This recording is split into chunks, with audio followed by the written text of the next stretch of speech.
అండి, welcome back to my channel happiness of Prem Harsha. So అందరూ ఎలా ఉన్నారండి? మేమైతే చాలా చాలా బాగున్నాం. ఈ రోజు 7 శనివారాల వ్రతం సందర్భంగా ఈ 7 శనివారాల వ్రతం ఎలా నోచుకోవాలి, అలాగే ఈ పూజ ఎలా చేయాలి, ఎటువంటి వారు చేయాలి, ఏ రోజు చేయాలి, ఏ టైంలో చేయాలి, అసలు ఎన్ని వారాలు చేయాలి, ఇంకా శని దేవుడిని ఎలా పూజించుకోవాలి అంటూ నేను ఎక్కువగా షార్ట్ వీడియోస్ పోస్ట్ చేయడంతో లాంగ్ వీడియోస్ కూడా పోస్ట్ చేయమని చాలా మంది అయితే ఇన్స్టాగ్రామ్ లో అలాగే యూట్యూబ్ లో కూడా రిక్వెస్ట్ చేశారు. మీరు అడిగిన క్వశ్చన్స్ కి కంప్లీట్ ఇన్ఫర్మేషన్ అయితే ఈ వీడియోలో ఉంటుంది. దయచేసి ఎక్కడ స్కిప్ చేయకుండా అయితే చూడండి. నాకు ఈ రోజుకి 7 వారాలు అయితే పూర్తయ్యాయి. అయితే స్వామివారు వడ్డీ కాసుల వారు కాబట్టి 7 వారాలు పూర్తయినా సరే 8వ వారం వడ్డీగా చెల్లిస్తూ ఆయనకి వ్రతం అయితే నోచుకోవాలి. ఈ 7 శనివారాల వ్రతం అనేది ఒక మంచి రోజు చూసుకొని శనివారం నాడు మొదలు పెట్టాలి. అలా 8 వారాలు అయితే చేయాలన్నమాట. అంటే యాక్చువల్లీ సప్త శనివారాల వ్రతమే అంటారు. అసలు ఈ సప్త శనివారాల వ్రతం ఎవరికి చేస్తున్నాం? వెంకటేశ్వర స్వామికి అలాగే శనిదేవుడికి. సాక్షాత్ ఆ వెంకటేశ్వర స్వామి వడ్డీ కాసుల వారు కాబట్టి వడ్డీ కింద 8వ వారం చెల్లించుకుంటాం. అయితే ఈ 7 వారాలు కూడా నైవేద్యాలు అనేవి మీ ఇష్టానుసారంగా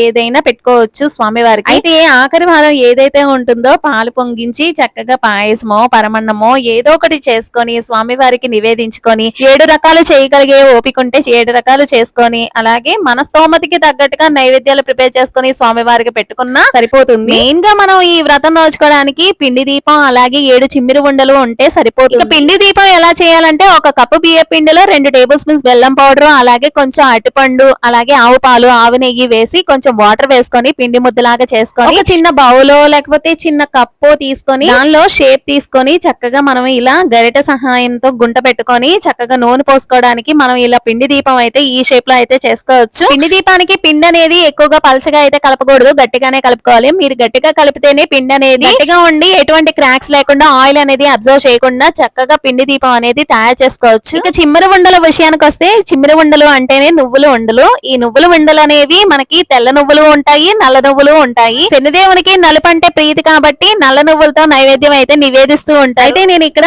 7 చిమ్మిరి ఉండలు అనేవి తెల్ల నువ్వులతో అయితే చేశాను. నాకు తెల్ల నువ్వులు అనేది అవైలబుల్ గా ఉన్నాయి కాబట్టి కొంచెం బెల్లం అలాగే నువ్వులు వేసి కొంచెం చిమ్మిరిలాగా పట్టేసేసి కచ్చాబిచ్చాగా ఇక నువ్వుల ఉండల్లాగా చుట్టేసి వాటర్ గానీ నెయ్యి గానీ అప్లై చేసుకొని మనం ఇవేమి చేయనవసరం లేదు. నార్మల్ గా ఉండలు చుట్టేసి పెట్టేస్తే సరిపోతుంది. ఇక ఫోటో ఫ్రేమ్ విషయానికి వస్తే వెంకటేశ్వర స్వామి లక్ష్మీదేవి కలుసున్న ఫోటో ఉంటే పెట్టుకోవచ్చు. యాక్చువల్లీ ప్రతి వారం కూడా మనం ఈ ఫోటో ఫ్రేమ్ ని పసుపు నీళ్ళతో తుడుచుకొని బొట్లు ఇలా పెట్టుకోవాలి. ఏ పూజ చేసినా తొలి పూజ అందుకునేది ఆ విఘ్నేశ్వర స్వామియే కాబట్టి విఘ్నేశ్వర స్వామికి ప్రతిమగా ఇలా పసుపు గణపతిని అయితే పసుపుతో ఇలా చేయాలి. యాక్చువల్లీ పూజ అనేది ఉదయాన్నే బ్రహ్మ ముహూర్తంలో చేసుకుంటే చాలా మంచిది. నిజంగా చెప్పాలంటే ఇంకా చిన్నపిల్లలు ఉన్న వాళ్ళు 10 గంటల లోపు లేకపోతే ఆఫ్టర్నూన్ 12 గంటల లోపు పూజ అనేది ముగించేసుకోవాలి. నేనైతే 10 గంటల లోపే చేసేస్తూ ఉంటాను. పూజకి కావాల్సినవన్నీ ప్రిపేర్ చేసుకున్న తర్వాత ఈ గంటకి పసుపు రాసి చక్కగా ముగ్గు వేసి బియ్య పిండి పూజకి కావాల్సినవన్నీ సిద్ధం చేసేసుకొని పూజా పీఠం అనేది ఏర్పాటు చేసుకుంటాం కదా. ఆ పూజా పీఠానికి పసుపు రాసి చక్కగా బియ్య పిండితో ముగ్గు వేసుకొని పసుపు కుంకాలు వేసి ఒక రవిక పరిచి మనం తమలపాకులో చేసుకున్న పసుపు గణపతిని తీసుకొచ్చి పీఠంలో అయితే పెట్టుకోవాలి. ఆ తర్వాత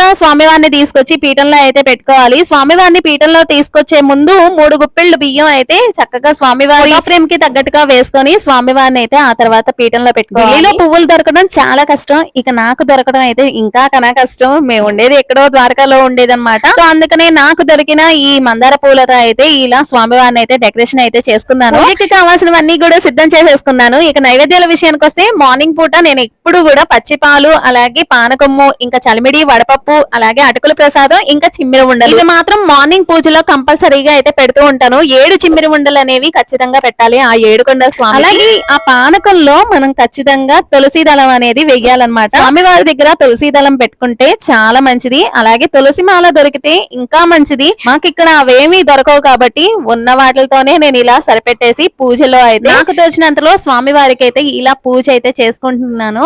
అయితే 7 వారాలు అయితే పూర్తయినాయి కాబట్టి ఎప్పుడు కూడా నేను మొదటి వారం ఒక్కొక్క దీపాన్ని పెట్టేదాన్ని, అది కూడా 7 వత్తులు వేసి. అయితే నాకు ఈ 7 వారాలు పూర్తయిన సందర్భంగా 7 వారాల్లో ఒక్కొక్క వారానికి ప్రతీకగా ఒక్కొక్క దీపాన్ని అయితే వెలిగిస్తూ 7 దీపాలు అయితే పెట్టుకున్నాను. 7 కొండల మీద వెలిసి ఉన్న ఈ వెంకటేశ్వర స్వామికి 7 పిండి దీపాలు 7 చిమ్మిరి వండలు అలాగే 7 అగరవత్తులతో పూజ అయితే చేసుకోవాలి. అన్నట్టు పూజలో వస్తు సామాగ్రి మన సంపద ఆడంబరాల కన్నా కూడా మనలోని భక్తి శ్రద్ధలే ముఖ్యమని గుర్తుంచుకోవాలి. భగవంతుడు చాలా మందికి ఈ డౌట్ అయితే రైజ్ అయిందండి. ఏంటంటే నేను బెడ్రూమ్ లో వ్రతం నోచుకుంటున్నానేమో అనుకుంటున్నారు. ఇది బెడ్రూమ్ కాదు, ఇది హాల్ అండి. మేము ఉండేది అపార్ట్మెంట్ లో 1 BHK అన్నమాట. సో ఒక హాల్ ఒక బెడ్రూమ్ అలాగే కిచెన్. సో కిచెన్ లో ఎక్కువ స్పేస్ అయితే ఉండదన్నమాట. సో దేవుణ్ణి కూడా ఎలాగోలా అడ్జస్ట్ చేసి మేమైతే పెట్టుకున్నాం. ఇంకొక ఫోటో ఫ్రేమ్ పెట్టి అలాగే వ్రతం నోచుకోవడం, ఏ నోమో నోచుకోవడం అయితే అసలు కుదరదు అనమాట. చాలా ఇరుకుగా ఉంటుంది. ఎలాగో స్వామివారిని ఈశాన్య భాగానే వ్రతం నోచుకోవాలి కాబట్టి అందుకనే నేను ఇలా హాల్లో అయితే అరేంజ్ చేస్తాను. యాక్చువల్లీ మాకు కోటర్స్ వచ్చింది, బట్ ఏంటంటే చాలా ఫెసిలిటీస్ ఉంటాయి, కన్వీనియంట్ గానే ఉంటుంది. బట్ మాకు వచ్చేసరికి 4th ఫ్లోర్ అయితే వచ్చింది అనమాట. ఫ్రేమ్ తో